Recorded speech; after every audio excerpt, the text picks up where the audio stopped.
Hi hello ನಮಸ್ತೆ, welcome back to our Krishnartha YouTube channel.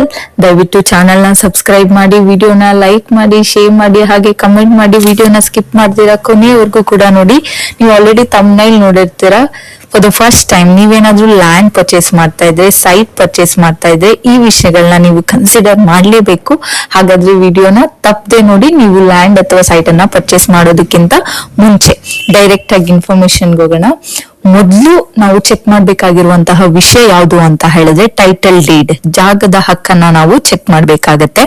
ಯಾಕಂತ ಹೇಳಿದ್ರೆ ನಾವು ಯಾವುದೇ ಲ್ಯಾಂಡ್ ಅನ್ನ ಪರ್ಚೇಸ್ ಮಾಡ್ತಿದೀವಿ ಅಂತ ಹೇಳಿದಾಗ ಆ ಒಂದು ಲ್ಯಾಂಡ್ ನ ಓನರ್ಶಿಪ್ ಯಾರ ಹೆಸರಲ್ಲಿದೆ ಅನ್ನೋದನ್ನ ನಾವು ತುಂಬಾ ಕ್ಲಿಯರ್ ಆಗಿ ಚೆಕ್ ಮಾಡ್ಬೇಕು.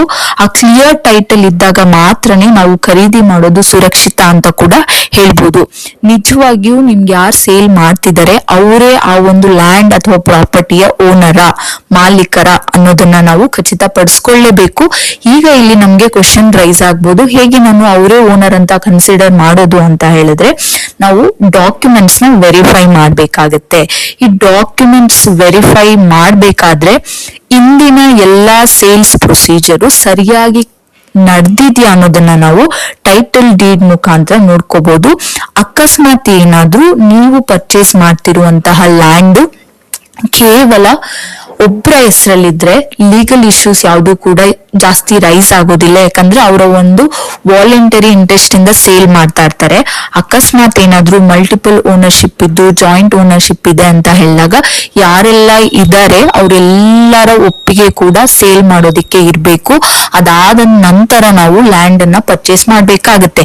ಯಾಕಂತ ಹೇಳಿದ್ರೆ ಈವನ್ ನಮ್ಮ ಭಾರತದ ಕಾನೂನು ಕೂಡ ಏನ್ ಹೇಳುತ್ತೆ ಅಂತ ಹೇಳಿದ್ರೆ ಹೆಣ್ಣು ಮಕ್ಕಳಿಗೂ ಕೂಡ ಆಸ್ತಿಯಲ್ಲಿ ಭಾಗ ಇರೋದ್ರಿಂದ ಅಕಸ್ಮಾತ್ ಏನಾದ್ರೂ ಪ್ರಾಪರ್ಟೀಸ್ ಇನ್ನ ಪ್ರಾಪರ್ ಆಗಿ ಡಿವೈಡ್ ಆಗಿಲ್ಲ, ಹೆಣ್ಮಕ್ಳಿಗೆ ಹಕ್ಕಿರೋದ್ರಿಂದ ಅವರ ಒಂದು ಕನ್ಸಿಡರೇಷನ್ ಅಂದ್ರೆ ಒಪ್ಪಿಗೆ ಕೂಡ ತಗೊಂಡು ನಂತರ ನಾವ್ ಏನ್ ಮಾಡ್ಬೇಕಾಗತ್ತೆ, ಜಾಗವನ್ನ ಪರ್ಚೇಸ್ ಮಾಡ್ಬೇಕಾಗತ್ತೆ. ಸೊ ಮೊದಲಿಗೆ ನಾವು ಚೆಕ್ ಮಾಡ್ಬೇಕಾಗಿರೋ ಇನ್ಫಾರ್ಮೇಶನ್ ಯಾವುದು ಅಂತ ಹೇಳಿದ್ರೆ ಟೈಟಲ್ ಡೀಡ್ ಅಥವಾ ಸೇಲ್ಸ್ ಡೀಡ್ ಅಂತಾನು ಕೂಡ ಕರಿಬಹುದು. ನೀವು ತಗೊಳ್ತಿರೋ ಲ್ಯಾಂಡ್ ಅಂತ ಹೇಳಿದಾಗ ಫಸ್ಟ್ ಡಾಕ್ಯುಮೆಂಟ್ ಇದನ್ನ ನಿಮ್ಗೆ ಇಶ್ಯೂ ಮಾಡ್ತಾರೆ. ಯಾವ್ದಾದ್ರು ಲಾಯರ್ ನ ಇಟ್ಕೊಂಡು ಕೂಡ ಲೀಗಲಿ ಕರೆಕ್ಟ್ ಇದೆಯಾ ಅನ್ನೋದನ್ನ ನೀವು ಚೆಕ್ ಮಾಡ್ಕೋಬಹುದು. ಸೆಕೆಂಡ್ ಡಾಕ್ಯುಮೆಂಟ್ ಯಾವುದು ಅಂತ ಹೇಳಿದ್ರೆ RTC. ಐ ಥಿಂಕ್ ಇದನ್ನ ಎಲ್ಲರಿಗೂ ನಿಮ್ಗೆ ಗೊತ್ತಿರುತ್ತೆ ಅನ್ಕೊಳ್ತೀನಿ. ಇದನ್ನ ನಾವು ಪಹಣಿ ಅಂತ ಕೂಡ ತುಂಬಾ ಕಡೆ ಕರಿತೀವಿ. ಸೊ ಈ RTC ಅಥವಾ ಪಹಣಿ ಅನ್ನೋದೇನಿದೆ ನಮ್ಮ ಒಂದು ಭೂಮಿಯ ಮೂಲ ದಾಖಲೆ ಆಗಿರುತ್ತೆ. ಯಾಕಂತ ಹೇಳಿ ಇಲ್ಲಿ ಓನರ್ ನೇಮ್ ಕರೆಕ್ಟ್ ಆಗಿದೆಯಾ, ಲ್ಯಾಂಡ್ ಮೆಷರ್ಮೆಂಟ್ ವಿಸ್ತೀರ್ಣ ಏನಿರುತ್ತೆ, ಜಾಗ ಅಳತೆ ಅದೆಲ್ಲವೂ ಕೂಡ ಸರಿ ಇದೆಯಾ ಅನ್ನೋದನ್ನ ನಾವು ಗವರ್ನಮೆಂಟ್ ವೆಬ್ಸೈಟ್ ಅಲ್ಲೇ ತಿಳ್ಕೊಬಹುದು. ನಾವು ಯಾವುದೇ ಬ್ಯಾಂಕ್ ಲೋನ್ ಅಥವಾ ಏನಾದ್ರೂ ಲೀಗಲ್ ಇಶ್ಯೂಸ್ ಇದೆ ಅಥವಾ ಅಲಿಗೇಷನ್ಸ್ ಇದೆ ಅಂತ ಹೇಳಿದ್ರೆ ಎಲ್ಲವೂ ಕೂಡ RTC ಅಲ್ಲಿ ಮೆನ್ಷನ್ ಮಾಡಿರ್ತಾರೆ. ಜೊತೆಗೆ ಮುಖ್ಯವಾಗಿ ನಾವು ತೆಗೆದುಕೊಳ್ತಾ ಇರುವಂತಹ ಲ್ಯಾಂಡ್ ಏನಿದೆ ಅದು ಅಗ್ರಿಕಲ್ಚರ್ಗೆ ಬಳಸ್ತಾ ಇದ್ದಾರಾ ಅಥವಾ ನಾನ್ ಅಗ್ರಿಕಲ್ಚರಲ್ ಲ್ಯಾಂಡ್ ಅನ್ನೋದನ್ನ ನೀವು ತಿಳ್ಕೊಳ್ಳೇಬೇಕು. ಈ ತಿಳ್ಕೊಂಡಿಲ್ಲ ಅಂತ ಹೇಳಿದ್ರೆ ಅಕಸ್ಮಾತ್ ಏನಾದ್ರೂ ನೀವು ನಾನ್ ಅಗ್ರಿಕಲ್ಚರ್ ಲ್ಯಾಂಡ್ ಅನ್ನ ತಗೊಂಡಿದ್ದೀರಾ ಅಂದ್ರೆ ತೊಂದ್ರೆ ಇಲ್ಲ. ಅಕಸ್ಮಾತ್ ಅಗ್ರಿಕಲ್ಚರ್ ಲ್ಯಾಂಡ್ ನ ಪರ್ಚೇಸ್ ಮಾಡಿದ್ದೀರಾ ಅಂತ ಹೇಳಿದ್ರೆ ನೀವು ಹೌಸ್ ನ ಮನೆ ಕಟ್ತೀರಾ ಅಂತ ಹೇಳಿದಾಗ ಅಲ್ಲೇನಾದ್ರೂ ನೀವು ಪಂಚಾಯತಿನೋ ಪುರಸಭೆಯಿಂದ ಪರ್ಮಿಷನ್ ತಗೋಬೇಕು ಅಂತ ಹೇಳಿದಾಗ ನಿಮ್ಗೆ ಪರ್ಮಿಷನ್ ಕೂಡ ಸಿಗೋದಿಲ್ಲ, ಕನ್ವರ್ಷನ್ ಆಗಿಲ್ಲ ಅಂತ ಹೇಳಿದ್ರೆ. ಸೊ ಅದಕ್ಕೆ ನೀವು ಲ್ಯಾಂಡ್ ಅಗ್ರಿಕಲ್ಚರ್ದ ಅಥವಾ ಅಗ್ರಿಕಲ್ಚರ್ದ ಅಲ್ವಾ ಅನ್ನೋದನ್ನ ಕನ್ಫರ್ಮ್ ಮಾಡ್ಕೋಬೇಕು. RTC ನೀವು ತುಂಬಾ ಹಳೆಯದೆಲ್ಲ ಚೆಕ್ ಮಾಡಕ್ ಹೋಗ್ಬಾರ್ದು. ರೀಸೆಂಟ್ RTC ನ ನೀವೇ ಗವರ್ನಮೆಂಟ್ ವೆಬ್ಸೈಟ್ ಅಲ್ಲಿ ಲಾಗಿನ್ ಆಗಿ ನೀವೇ ಹಳೆ ದಾಖಲೆಗಳನ್ನ ಚೆಕ್ ಮಾಡೋದು ಒಳ್ಳೇದು. ಮತ್ತೊಂದು ಭೂಮಿಯ ಬಳಕೆಯ ಗುರಿ ಅಥವಾ ಲ್ಯಾಂಡ್ ಯೂಸ್. ನಾನು ಆಗ್ಲೇ ಹೇಳ್ದೆ ನಿಮ್ಗೆ, ನೀವೇನಾದ್ರೂ ಖರೀದಿ ಮಾಡ್ತಿರುವಂತ ಜಾಗ ಯಾವ ಉದ್ದೇಶಕ್ಕೆ ಬಳಸಬಹುದು ಅನ್ನೋದನ್ನ ತಿಳ್ಕೊಳ್ತೀವಲ್ವಾ, ಅದನ್ನೇ ನಾವು ಝೋನಿಂಗ್ ನಿಯಮಗಳಿಂದ ನಿರ್ಧಾರ ಆಗತ್ತೆ. ಈ ಒಂದು ಜಾಗ ಗೃಹ ನಿರ್ಮಾಣಕ್ಕೆ ಪರ್ಮಿಷನ್ ಇದೆಯಾ ಇಲ್ವಾ ಅನ್ನೋದನ್ನ ನಾವು ಕನ್ಫರ್ಮ್ ಮಾಡ್ಕೋಬೇಕು. ಅಕಸ್ಮಾತ್ ಏನಾದ್ರೂ ನೀವು ಅಗ್ರಿಕಲ್ಚರ್ ಲ್ಯಾಂಡ್ ನ ಪರ್ಚೇಸ್ ಮಾಡ್ತಾ ಇದ್ರೆ ಡೆಫಿನೆಟ್ ಆಗಿ ಕನ್ವರ್ಷನ್ ಬೇಕೇ ಬೇಕಾಗುತ್ತೆ. ಅಕಸ್ಮಾತ್ ಏನಾದ್ರೂ ನೀವು ಕನ್ವರ್ಷನ್ ತಗೊಂಡಿಲ್ಲ ಅಂತ ಹೇಳಿದ್ರೆ ನಿಮ್ಮ ಒಂದು ವಾಟರ್ ಸಪ್ಲೈಗ್ ಆಗಿರ್ಬೋದು ಅಥವಾ ಪವರ್ ಸಪ್ಲೈಗೆ ಏನಾದ್ರೂ ನೀವು ಪರ್ಮಿಷನ್ ತಗೊಂಡೋಕ್ ಹೋದಾಗ ಪಂಚಾಯತಿ ಅಥವಾ ಪುರಸಭೆಯವ್ರು ಯಾರು ಕೂಡ ನಿಮ್ಗೆ ಪರ್ಮಿಷನ್ ನ ಕೊಡೋದಿಲ್ಲ. ಯಾಕಂದ್ರೆ ನೀವು ಅಲ್ಲಿ ಲಾನ ಅಪೋಸ್ ಮಾಡಿದೀರಾ, ನಿಯಮ ಉಲ್ಲಂಘನೆ ಮಾಡಿದೀರಾ ಅನ್ನೋದು ಗೊತ್ತಾಗುತ್ತೆ. ನೀವೇನಾದ್ರೂ ಝೋನಿಂಗ್ ನಿಯಮ ಉಲ್ಲಂಘನೆ ಇದ್ರೆ ನಿಮ್ಮ ಒಂದು ಬಿಲ್ಡಿಂಗ್ ಕಟ್ಟೋದಿಕ್ಕೆ ಯಾವ ಪರ್ಮಿಷನ್ ಕೂಡ ಸಿಗೋದಿಲ್ಲ. ಅದ್ರ ಜೊತೆಗೆ ಅಕಸ್ಮಾತ್ ಏನಾದ್ರೂ ನೆಕ್ಸ್ಟ್ ಅಪ್ಕಮಿಂಗ್ ಏನಾದ್ರೂ ಆ ಪರ್ಟಿಕ್ಯುಲರ್ ಲ್ಯಾಂಡ್ ಅಲ್ಲಿ ಗವರ್ನಮೆಂಟ್ ಪ್ಲಾನ್ಸ್ ಏನಾದ್ರೂ ಇಂಪ್ಲಿಮೆಂಟ್ ಆಗೋ ಚಾನ್ಸಸ್ ಇದ್ರೂ ಕೂಡ ಆಗ್ಲೂ ನಿಮ್ಗೆ ಪರ್ಮಿಷನ್ ಅನ್ನ ಕೊಡೋದಿಲ್ಲ. ಇದೆಲ್ಲದ್ರ ಜೊತೆಗೆ ನಾವ್ ಇನ್ನೊಂದು ವಿಷಯ ಯಾವ್ದು ಕನ್ಸಿಡರ್ ಮಾಡ್ಬೇಕು ಅಂತ ಹೇಳಿದ್ರೆ, ನಮ್ಮ ಮೂಲಭೂತ ಸಂಪರ್ಕ ಮತ್ತು ಸೌಲಭ್ಯಗಳಿಗೆ ಹತ್ರ ಇದೆಯಾ ಅನ್ನೋದನ್ನ ನಾವು ಚೆಕ್ ಮಾಡ್ಬೇಕಾಗತ್ತೆ. ಯಾಕಂತ ಹೇಳಿದ್ರೆ ನಾವು ಮನೆಯನ್ನ ಕಟ್ಕೊಳ್ತೀವಿ ಒಂದು ಜಾಗದಲ್ಲಿ ಅಂತ ಹೇಳಿದ್ರೆ ಅಲ್ಲಿಂದ ನಮ್ಗೆ ನೆಮ್ಮದಿ ಶುರು ಆಗ್ಬೇಕೆ ಹೊತ್ತು ತುಂಬಾ ಸ್ಟ್ರಗಲ್ ಬೀಳೋ ತರ ಇರ್ಬಾರ್ದು. ರಸ್ತೆ ಪ್ರಾಪರ್ ಆಗಿಲ್ಲ ಅಂತ ಹೇಳಿದ್ರೆ, ವಾಟರ್ ಫೆಸಿಲಿಟಿ ಇಲ್ಲ ಅಂತ ಹೇಳಿದ್ರೆ, ಡ್ರೈನೇಜ್ ಫೆಸಿಲಿಟಿ ಇಲ್ಲ ಅಂತ ಹೇಳಿದ್ರೆ ಅಂತ ಲ್ಯಾಂಡ್ ಅನ್ನ ತಗೊಂಡ್ರು ಕೂಡ ಅಷ್ಟು ವರ್ತ್ ಇರಲ್ಲ. ಯಾಕಂತ ಹೇಳಿದ್ರೆ ಯಾವಾಗ ಲ್ಯಾಂಡ್ ಅಪ್ರಿಶಿಯೇಟ್ ಆಗುತ್ತೆ ಅಂತ ಹೇಳಿದಾಗ ನೀವು ಯಾವಾಗ ಈ ಮೂಲ ಸೌಕರ್ಯಗಳೆಲ್ಲ ನಿಮ್ಮ ಪ್ರಾಪರ್ಟಿ ಸುತ್ತ ಇರುತ್ತೆ, ಅದು ತಂತಾನೇ ಆ ಒಂದು ಪ್ರಾಪರ್ಟಿ ವ್ಯಾಲ್ಯೂ ಅಪ್ರಿಶಿಯೇಟ್ ಆಗ್ತಾ ಹೋಗುತ್ತೆ. ಸೊ ಸ್ಕೂಲ್ ಇದೆಯಾ ಅಥವಾ ಕಾಲೇಜ್ ಇದೆಯಾ, ಯಾವ್ದಾದ್ರು ಹಾಸ್ಪಿಟಲ್ ಇದೆಯಾ, ಅಥವಾ ಒಳ್ಳೆ ಮಾರ್ಕೆಟ್ ಇದೆಯಾ, bus stop, railway station, metro ಏನಾದ್ರು ಓಕೆ. ಸೊ ಇದ್ರಿಂದ ನಿಮ್ ಜೀವನ ಈಸಿ ಆಗ್ಬೇಕು. ಅಂಡ್ ಈ ಒಂದು ಮೂಲಭೂತ ಸೌಕರ್ಯಗಳೇ ಭವಿಷ್ಯದಲ್ಲಿ ನಿಮ್ಮ ಒಂದು ಲ್ಯಾಂಡ್ ವ್ಯಾಲ್ಯೂನ ಕೂಡ ಇದೇನ್ ಮಾಡ್ತಾ ಹೋಗುತ್ತೆ, ರೈಸ್ ಮಾಡ್ತಾ ಹೋಗುತ್ತೆ. ನೆಕ್ಸ್ಟ್ ಯಾವ್ದನ್ನ ನೀವು ಚೆಕ್ ಮಾಡ್ಬೇಕು ಅಂತ ಹೇಳಿದ್ರೆ ಮ್ಯಾಪ್ ಅನ್ನ ಚೆಕ್ ಮಾಡ್ಬೇಕಾಗತ್ತೆ. ನೀವು ಸರ್ವೆ ಮ್ಯಾಪ್ ಅನ್ನ ಬಳಸ್ಕೊಂಡು ಜಾಗದ ಗಡಿ ಸರಿಯಾಗಿದ್ಯಾ ಅಂತ ಹೇಳಿ ಕನ್ಫರ್ಮ್ ಮಾಡ್ಕೋಬೇಕಾಗುತ್ತೆ. ಯಾಕಂತ ಹೇಳಿದ್ರೆ ನೀವು ಈ ಒಂದು ಲೇಔಟ್ ಪ್ಲಾನ್ ಇಲ್ಲ ಅಂತ ಹೇಳಿದ್ರೆ ಅಥವಾ ಒಂದು ಮ್ಯಾಪ್ ಇಲ್ಲ ಅಂತ ಹೇಳಿದ್ರೆ ನೀವು ಲೋನ್ ಹಾಕ್ಸ್ಕೊಳ್ಳೋದಕ್ಕೂ ಕೂಡ ತುಂಬಾ ಕಷ್ಟ ಆಗುತ್ತೆ. ಲೇಔಟ್ ಪ್ಲಾನ್ ಮತ್ತೆ ಸರ್ಕಾರಿ ದಾಖಲೆಗಳಿಗೆ ಜಾಗ ಹೊಂದಿಕೆ ಆಗುತ್ತದೆಯಾ ಅಂತ ಹೇಳಿ ನಾವು ನೋಡ್ಬೇಕು. ಅಕಸ್ಮಾತ್ ಏನಾದ್ರೂ ರಾಜಕಾಲುವೆ ಇದ್ರೆ, ನೈಸರ್ಗಿಕ ನೀರು ಹರಿಯುವ ದಾರಿ, ನ್ಯಾಚುರಲ್ ಡ್ರೈನೇಜ್ ಏನಾದ್ರೂ ಇದೆ ಅಂತ ಹೇಳಿದಾಗ ಸ್ವಲ್ಪ ಅಪಾಯ ಇರೋ ಸಾಧ್ಯತೆ ಕೂಡ ಹೆಚ್ಚು. ಅಂಡ್ ನಿಮ್ಗೆ ಇನ್ನೊಂದು ಇನ್ಫಾರ್ಮೇಶನ್ ಏನು ಅಂತ ಹೇಳಿದ್ರೆ, ಅಕಸ್ಮಾತ್ ನಿಮ್ಮ ಒಂದು ಸೈಟ್ ಸುತ್ತ ಈ ರಾಜಕಾಲುವೆ ಏನಾದ್ರೂ ಇದೆ ಅಂತ ಹೇಳಿದ್ರೆ ಈವನ್ ಕೆಲವೊಂದು ಬ್ಯಾಂಕ್ಸ್ ಲೋನ್ ಕೊಡೋದಿಕ್ಕೆ ಹಿಂದೆ ಮುಂದೆ ನೋಡ್ತಾರೆ. ಯಾಕಂದ್ರೆ ಅಷ್ಟು not safe and government next future ಅಲ್ಲಿ ಏನಾದ್ರೂ ಅದನ್ನ ಅಕ್ವೈರ್ ಮಾಡ್ಕೋಬಹುದು ಅನ್ನೋ ಒಂದು ಅಸಂಪ್ಷನ್ಸ್ ಇಂದ. ಇದ್ರೆಲ್ಲದ್ರ ಜೊತೆಗೆ ಅಪ್ರೂವಲ್ ಆಗಿದೆಯಾ ಲ್ಯಾಂಡ್ ಅಥವಾ ಲೇಔಟ್ ಅನ್ನೋದನ್ನ ನೀವು ಕನ್ಸಿಡರ್ ಮಾಡ್ಬೇಕಾಗತ್ತೆ. ಲೇಔಟ್ ಅಪ್ರೂವಲ್ ಅಂತಾನು ಕರಿತೀವಿ. ಅದ್ರ ಜೊತೆಗೆ ಲೇಔಟ್ ರೆಗ್ಯುಲರೈಸೇಷನ್ ಸ್ಕೀಮ್ ಅಂತಾನು ಕೂಡ ಇದನ್ನ ನಾವು ಕರಿತೀವಿ. ಆ ಒಂದು ಲೋಕಲ್ ಅಥಾರಿಟೀಸ್ ಏನಿರುತ್ತೆ ಕಾನೂನುಬದ್ಧವಾಗಿ ಆ ಒಂದು ಪರ್ಟಿಕ್ಯುಲರ್ ಲ್ಯಾಂಡ್ ಅಪ್ರೂವಲ್ ಆಗಿದೆಯಾ, CC ಅಂಡ್ OC ಅಂತ ಕರಿತೀವಿ, completion certificate and occupancy certificate ಇದ್ರೆ ಜಾಗ ಅಥವಾ ಕಟ್ಟಡ ಹೆಚ್ಚು ಸುರಕ್ಷಿತವಾಗಿರುತ್ತೆ. ಯಾಕಂತ ಹೇಳಿದ್ರೆ ಇವೆರಡೂ ಡಾಕ್ಯುಮೆಂಟ್ ಕೂಡ ಗವರ್ನಮೆಂಟ್ ಕಡೆಯಿಂದ ಅಪ್ರೂವಲ್ ಆಗಿದೆ ಫಾರ್ ಕನ್ಸ್ಟ್ರಕ್ಷನ್ ಅನ್ನೋದನ್ನ ತೋರಿಸುತ್ತೆ. ಅನುಮತಿ ಇಲ್ಲದ ಜಾಗದಲ್ಲಿ ನಾವೇನಾದ್ರೂ ಇನ್ವೆಸ್ಟ್ಮೆಂಟ್ ಮಾಡಿದೀವಿ ಅಂತ ಹೇಳಿದ್ರೆ ಅದು ನಮಗೂ ಕೂಡ ಏನಾಗುತ್ತೆ, ಪ್ರಾಬ್ಲಮ್ ಆಗ್ತಾ ಹೋಗುತ್ತೆ. ಅಂಡ್ ಮತ್ತೊಂದು ವಿಷಯ ಯಾವುದು ಅಂತ ಹೇಳಿದ್ರೆ ಭೂಮಿಯ ಗಾತ್ರ ಮತ್ತು ಅಳತೆಯನ್ನ ಮೆಷರ್ಮೆಂಟ್ ಮಾಡಬೇಕು.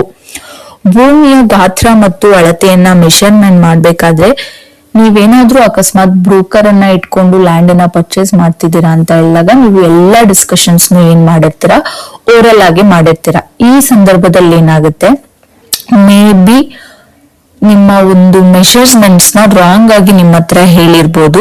ಸೊ ಅದಕ್ಕೆ ನೀವು ಲ್ಯಾಂಡ್ ಅನ್ನ ಪರ್ಚೇಸ್ ಮಾಡ್ಕೊಳ್ತಿದ್ದೀರಾ ಅಂತ ಹೇಳಿದ ತಕ್ಷಣ ನಿಮ್ಮ ಲ್ಯಾಂಡಿಗೆ ಈಸ್ಟ್ ಸೈಡ್ ಏನಿದೆ, ವೆಸ್ಟ್ ಸೈಡ್ ಎಷ್ಟಿದೆ, ನಾರ್ತ್ ಅಂಡ್ ಸೌತ್ ಏನ್ ಬರುತ್ತೆ, ಅಂಡ್ ಫ್ರಂಟೇಜ್ ರೋಡ್ ಎಷ್ಟು ಬರುತ್ತೆ, ಇದೆಲ್ಲವನ್ನ ನೀವೇ ಖುದ್ದಾಗಿ ಪರಿಶೀಲನೆ ಮಾಡ್ಕೊಬೇಕು.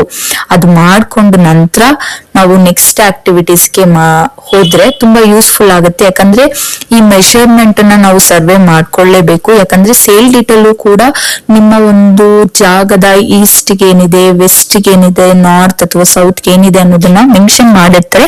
ಆದ್ರೂ ಕೂಡ ವೈಯಕ್ತಿಕವಾಗಿ ನೀವು ಇದನ್ನ ಒಂದ್ಸಲ ಚೆಕ್ ಮಾಡ್ಕೊಂಡ್ರೆ ಉತ್ತಮ. ಲೀಗಲ್ ಇಶ್ಯೂಸ್ ಇದೆಯಾ, ಕೋರ್ಟ್ ಕೇಸ್ ಏನಾದ್ರೂ ಇದೆಯಾ ಅಂತಹ ಜಾಗಗಳನ್ನ ನಾವು ಪರ್ಚೇಸ್ ಮಾಡೋದಿಕ್ಕೆ ಹೋಗ್ಬಾರ್ದು. ಅಕಸ್ಮಾತ್ ಏನಾದ್ರೂ ಲ್ಯಾಂಡ್ ಇಶ್ಯೂಸ್ ಇದ್ದು ಅದ್ ನಿಮಗ್ ಗೊತ್ತಾಗ್ದಿರ ಪರ್ಚೇಸ್ ಮಾಡಿದೀರಾ ಅಂತ ಹೇಳಿದ್ರೆ ತುಂಬಾ ಲೀಗಲ್ ಕಾಂಪ್ಲಿಕೇಶನ್ಸ್ ನ ನೀವು ಫೇಸ್ ಮಾಡ್ಲೇಬೇಕಾಗತ್ತೆ. ಅಕಸ್ಮಾತ್ ಏನಾದ್ರೂ ಮಾರ್ಟ್ಗೇಜ್ನ ಇಟ್ಟು ಆ ಲ್ಯಾಂಡ್ ಮೇಲೆ ಅದನ್ನೇನಾದ್ರೂ ಕ್ಲಿಯರ್ ಮಾಡಿಲ್ಲ ಅಂದ್ರೆ ಓನರು, ಆ ಒಂದು ಇಶ್ಯೂ ಕೂಡ ನಿಮ್ ತಲೆ ಮೇಲೆನೆ ಬೀಳುತ್ತೆ. ಸೊ ಇದಕ್ಕೋಸ್ಕರ ನಾವು ಏನ್ ಮಾಡ್ಬೇಕಾಗತ್ತೆ, ಇಸಿಯನ್ನ ಪರಿಶೀಲನೆ ಮಾಡೋದು ಕಡ್ಡಾಯವಾಗಿ ಮಾಡ್ಲೇಬೇಕಾಗತ್ತೆ. ಎನ್ಕಂಬ್ರೆನ್ಸ್ ಸರ್ಟಿಫಿಕೇಟ್ ಅಂತ ಹೇಳಿ ಕರಿತೀವಿ. ಅಂದ್ರೆ ಯಾವ್ದು ಲೀಗಲ್ ಇಶ್ಯೂಸ್ ಇಲ್ಲ ಅನ್ನೋದನ್ನ ನಾವು ಇಲ್ಲಿ ಕ್ಲಾರಿಟಿಗೆ ತಗೊಳ್ತೀವಿ. ಇದ್ರೆಲ್ಲರ ಜೊತೆಗೆ ಬ್ರೋಕರ್ ಪರ್ಚೇಸ್ ಮಾಡ್ಲಿ ಅಂತಾನೆ ತುಂಬಾ ವಿಷಯಗಳನ್ನ ಉತ್ತಮವಾಗಿ ಹೇಳ್ತಾ ಹೋಗ್ತಾರೆ. ಆದ್ರೂ ಕೂಡ ನಾವು ಭೌತಿಕ ಪರಿಶೀಲನೆ ಅಥವಾ ಫಿಸಿಕಲ್ ವೆರಿಫಿಕೇಶನ್ ಅನ್ನ ಮಾಡ್ಲೇಬೇಕು. ಆದಷ್ಟು ದಾಖಲೆಗಳನ್ನ ಅಷ್ಟೇ ನೋಡೋದಲ್ದಿರ ಆ ಜಾಗದ ಅಕ್ಕಪಕ್ಕದಲ್ಲಿರೋರ್ಗು ಏನ್ ಆಗ್ತಿದೆ ಅನ್ನೋದು ಅಟ್ಲೀಸ್ಟ್ ಒಂದು ಕನಿಷ್ಠ ಪ್ರಮಾಣದ ವಿಷಯ ಆದ್ರೂ ಅವ್ರಿಗೆ ಗೊತ್ತಿರುತ್ತೆ. ಆ ಜಾಗಕ್ಕೆ ನೀವೇ ನೇರವಾಗಿ ಭೇಟಿಯನ್ನ ಕೊಡಿ. ಗಡಿ ಗುರುತುಗಳು ಏನ್ ನೀವು ಸರ್ವೆ ಮಾಡಿರ್ತಾರ, ಲ್ಯಾಂಡ್ ಮೆಷರ್ಮೆಂಟ್ ಏನಿರುತ್ತೆ ಅದು ಕರೆಕ್ಟ್ ಆಗಿದೆಯಾ ಇಲ್ವಾ ಅನ್ನೋದನ್ನ ಚೆಕ್ ಮಾಡ್ಕೊಳ್ಳಿ. ಅಕ್ಕಪಕ್ಕ ಮನೆಯವರೊಂದಿಗೆ ಮಾತಾಡಿ ಅಲ್ಲಿರುವಂತಹ ಬೇಸಿಕ್ ಇನ್ಫಾರ್ಮೇಶನ್ ನ ಕಲೆಕ್ಟ್ ಮಾಡ್ಕೊಂಡು, ಅಕಸ್ಮಾತ್ ಏನಾದ್ರೂ ಅಕ್ಕಪಕ್ಕ ಇರೋರ್ಗೆ ಬೇರೆ ಮನೇಲಿ ಏನ್ ಆಗ್ತಿದೆ ಅನ್ನೋದು ತುಂಬಾ ನೀಟಾಗಿ ಗೊತ್ತಿರುತ್ತೆ. ಈ ತರ ಲ್ಯಾಂಡ್ ಡಿಸ್ಪ್ಯೂಟ್ಸ್ ಏನಾದ್ರು ಇದೆ ಅಂತ ಹೇಳಿದ್ರೆ ಅವ್ರಿಗೂ ಕೂಡ ಆರಾಮಾಗಿ ನಿಮ್ಗೆ ಇನ್ಫಾರ್ಮೇಶನ್ ಅನ್ನ ಕನ್ವೆ ಮಾಡ್ತಾರೆ. Last and very very important, price check ಮಾಡೋದು.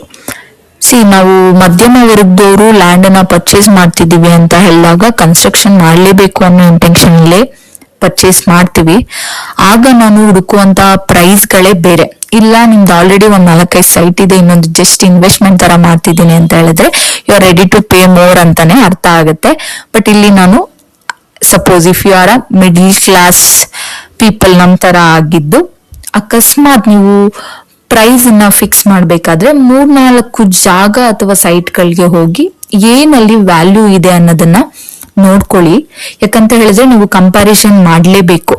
ನೀವ್ ಯಾವತ್ತೂ ಕೂಡ ಲ್ಯಾಂಡ್ಗೆ ಮಾರ್ಕೆಟ್ ವ್ಯಾಲ್ಯೂಗಿಂತ ಜಾಸ್ತಿ ಅಮೌಂಟ್ ಅನ್ನ ಕೊಡೋದಿಕ್ಕೆ ಹೋಗ್ಬಾರ್ದು. ಫ್ಯೂಚರ್ ಅಲ್ಲಿ ಏನಾದ್ರೂ ರಸ್ತೆ, ಮೆಟ್ರೋ ಅಥವಾ ಯಾವ್ದನ್ನ ಇಂಡಸ್ಟ್ರೀಸ್ ಡೆವಲಪ್ ಆಗುತ್ತೆ ಅಥವಾ ಯಾವ್ದಾದ್ರು ಅಪಾರ್ಟ್ಮೆಂಟ್ ಗಳು ಬರುತ್ತಾ, ಇದನ್ನೆಲ್ಲವನ್ನ ಕನ್ಸಿಡರ್ ಮಾಡ್ಕೊಂಡು ನೀವೇನ್ ಮಾಡ್ಬೇಕಾಗುತ್ತೆ ಅಂತ ಹೇಳಿದ್ರೆ ನೀವು ಬೆಲೆಯನ್ನ ನಿರ್ಧಾರ ಮಾಡ್ಲೇಬೇಕು. ಮೋಸ್ಟ್ ಆಫ್ ದ ಟೈಮ್ಸ್ ನೆಗೋಸಿಯೇಷನ್ಗೆ ಬರ್ತೀವಿ, ಇಷ್ಟು ಕೊಟ್ರೆ ಅಷ್ಟು ಅಂತ ಹೇಳಿ ಸೆಲ್ಲರ್ ಬೈಯರ್ ಇಬ್ರು ಒಪ್ಪಿಗೆಗೆ ಬರೋದ್ರಿಂದ ಆದಷ್ಟು ನಾವಿಲ್ಲಿ ಗಮನ ಕೊಡ್ಬೇಕಾಗಿರೋ ವಿಷಯ ಏನು ಅಂತ ಹೇಳಿದ್ರೆ ಮಾರುಕಟ್ಟೆ ದರಕ್ಕಿಂತ ಹೆಚ್ಚಿನ ವ್ಯಾಲ್ಯೂನ ಕೊಡೋದಿಕ್ಕೆ ಹೋಗ್ಬಾರ್ದು. ಆದ್ರೆ ನೀವು ಭವಿಷ್ಯದ ಬಗ್ಗೆ ಕೂಡ ಯೋಚನೆ ಮಾಡೋದು ವೆರಿ ವೆರಿ ಇಂಪಾರ್ಟೆಂಟ್. ಫೈನಲಿ ನೀವು ಡಿಸಿಷನ್ಸ್ ತಗೋಬೇಕಾದ್ರೆ ಡಾಕ್ಯುಮೆಂಟ್ಸ್ನ ಕೂಡ ವೆರಿಫೈ ಮಾಡಬೇಕು. ಜೊತೆಗೆ ನೆಲಮಟ್ಟದ ಪರಿಶೀಲನೆ ಮಾಡೋದು ಕೂಡ ಅಗತ್ಯವಾಗಿರುತ್ತೆ. ತುಂಬ ಹರಿಬಿರಿಯಲ್ಲಿ ಡಿಸಿಷನ್ಸ್ನ ತಗೋಬೇಡಿ. ಆದಷ್ಟು ತಾಳ್ಮೆಯಿಂದ ಡಿಸಿಷನ್ಸ್ನ ತಗೊಳ್ಳಿ, ತುಂಬ ವಿವೇಕದಿಂದ ಡಿಸಿಷನ್ಸ್ನ ತಗೊಳ್ಳಿ. ಆದಷ್ಟು ನಿಮ್ಗೆ ಯಾರೆಲ್ಲ ಸಲಹೆ ಕೊಡ್ತಾರೆ ಅಥವಾ ಏನಾದರೂ ಅಡಿಷ್ನಲ್ ಇನ್ಫಾರ್ಮೇಷನ್ ಕೊಡ್ತಾರೆ ಅದನ್ನೆಲ್ಲವನ್ನು ಕೂಡ ನೀವು ರಿಸೀವ್ ಮಾಡ್ಕೊಳ್ಳಿ. But end of the day ನೀವು ನಿಮ್ಮ ಓನ್ ಡಿಸಿಷನ್ನ ಇಲ್ಲಿ ತಗೋಬೇಕಾಗತ್ತೆ. ಇನ್ ಬಿಟ್ವೀನ್ ನಿಮ್ಗೆ ಏನಾದರೂ ಇಲ್ಲ ಏನೋ ಒಂದು ಸಣ್ಣ ಲೀಗಲ್ ಇಶ್ಯೂಸ್ ಇದೆ ಅನ್ನೋ ಒಂದೇ ಒಂದು ಅನುಮಾನ ಬಂದರೂ ಕೂಡ ನೀವು ಅದನ್ನು ನೆಗ್ಲೆಕ್ಟ್ ಮಾಡ್ದಿರ ಸರಿಯಾದ ಕ್ರಮದಲ್ಲಿ ಕಾನೂನು ಸಲಹೆಯನ್ನು ತಗೊಳ್ಳಿ. ಯಾಕಂತ ಹೇಳಿದ್ರೆ ಸರಿಯಾದ ಜಾಗವನ್ನು ನಾವು ಸೆಲೆಕ್ಟ್ ಮಾಡ್ತಿದ್ದೀವಿ ಅಂತ ಹೇಳಿದ್ರೆ ಅರ್ಥ ನಮ್ಮ ಭವಿಷ್ಯವನ್ನು ನಾವು ಸುರಕ್ಷಿತವಾಗಿರಿಸ್ಕೋತಾ ಇದ್ದೀವಿ ಅಂತ. ದಯವಿಟ್ಟು ಇನ್ಫಾರ್ಮೇಷನನ್ನು ಕನ್ಸಿಡರ್ ಮಾಡಿಕೊಂಡು ಸೈಟನ್ನು ಪರ್ಚೇಸ್ ಮಾಡಿ. ವಿಡಿಯೋ ಇಷ್ಟ ಆದರೆ ಲೈಕ್ ಮಾಡಿ. ನೆಕ್ಸ್ಟ್ ನಿಮಗೆ ಯಾವ ಇನ್ಫಾರ್ಮೇಷನ್ ಬೇಕು ಅನ್ನೋದನ್ನು ಕಮೆಂಟ್ ಬಾಕ್ಸಲ್ಲಿ ದಯವಿಟ್ಟು ಕಮೆಂಟ್ ಕೂಡ ಮಾಡಿ. Thank you so much.